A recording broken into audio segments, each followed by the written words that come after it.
আমি একটা মেয়েকে ভালোবাসি এবং মেয়েও আমাকে ভালোবাসে। হ্যাঁ, আল্লাহু আকবার কে করে? ওই আগে বোঝো কি বলেছে শুনি আমরা। কিন্তু আমাদের পরিবার থেকে বিষয়টা মানতে চাচ্ছে না এবং মেয়েকে বিয়ে দেওয়ার জন্য তারা উঠে পড়ে লেগেছে। অর্থাৎ মেয়ের বাবা এবং মা মেয়েকে বিয়ে দেওয়ার জন্য উঠে পড়ে লেগেছে। মেয়েকে বিয়ে দিবে প্রতিষ্ঠিত ছেলের সাথে এবং আমি আর মেয়ে ইন্টার ফার্স্ট ইয়ারে পড়ি এবং আমার প্রতিষ্ঠিত হওয়া অনেক দেরি। আমার পরিবার এখন আমার বিয়েতে সম্মতি দিবে না। আমি ওই মেয়েকে ভালোবাসি এবং তাকে হারাতে চাই না। এমন অবস্থায় আমি কি করতে পারি? আপনার বিবেচনায় আমাদের বিষয়টা কি বলে মতামত দিবেন। আসল কথা এটাই সত্য, বাংলাদেশে হাজার হাজার যুবক তার পছন্দের বিয়েকে বিয়ে করতে পারে না জাস্ট টাকার জন্য। রাজবাড়ির ভার আজকাল টাকার জন্য যুবকদের হাজার হাজার হাজার হাজার যুবকদের পছন্দের মেয়ের বিয়ে অন্য জায়গায় হয়ে যায়। আমি তোমাকে বিনয়ের সঙ্গে বলবো, কলিজার টুকরা যুবক, একটু ধৈর্যের পরিচয় দাও, বাড়াবাড়ি বেশি করতে যেও না। মাথায় রাখবা, তোমার এই বয়সটাই হচ্ছে আবেগের বয়স। দুইটা পয়েন্ট মাথায় রাখবা, দুইটা পয়েন্ট। এক, তোমার বাবা এবং তোমার মা, তাদেরকে কনভিন্স করার জন্য you have to try your best level.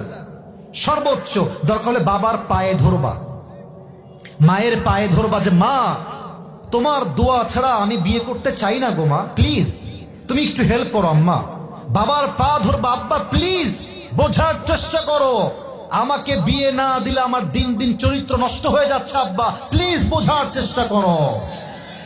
আর সেই আব্বাদেরকে বলবো, যে আব্বারা সন্তানকে সঠিক বয়সে বিয়ে দিচ্ছেন না, আপনার ছেলে বিয়ে না হওয়ার জন্য যত জায়গায় জেনা করবে, যত মেয়ের সঙ্গে অন্যায় জড়াবে, আমি আসিফ আপনাকে 100% ইনশিওর করে বলছি, আপনি বাবা হিসেবে আপনার সন্তানকে সঠিক বয়সে বিয়ে না দেওয়ার জন্য এই প্রত্যেকটা জেনার দায়ভার কিয়ামতে আপনাকে বহন করতে হবে আব্বা জান আমার।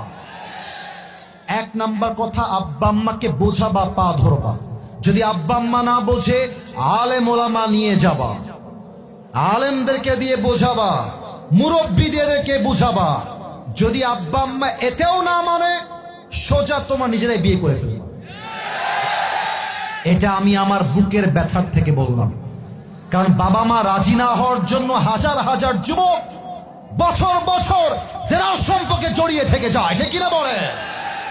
আমার মনে হয় প্রত্যেকটা মেয়ের বাবা যদি বলে যে বাবা তুমি তো আমার মেয়েকে বিয়ে করবা, তোমার তো চাকরি নাই, ব্যবসা নাই, শোনো ওইটা আমার কলিজার টুকরা মেয়ে, তো তুমি বিয়ে করে নাও, তবে সে আমার বাসায় থাকবে, আমার বাসায় খাবে, আগেও যেমন ছিল এখনো সে তেমন থাকবে। বাবা তুমি তার স্বামী হয়ে থাকো, এবং তুমি যখন জীবনে প্রতিষ্ঠিত হবে, তুমি আমার মেয়েকে এসে রাজার মতো রাজকুমারীকে তোমার বাসায় নিয়ে যাবে।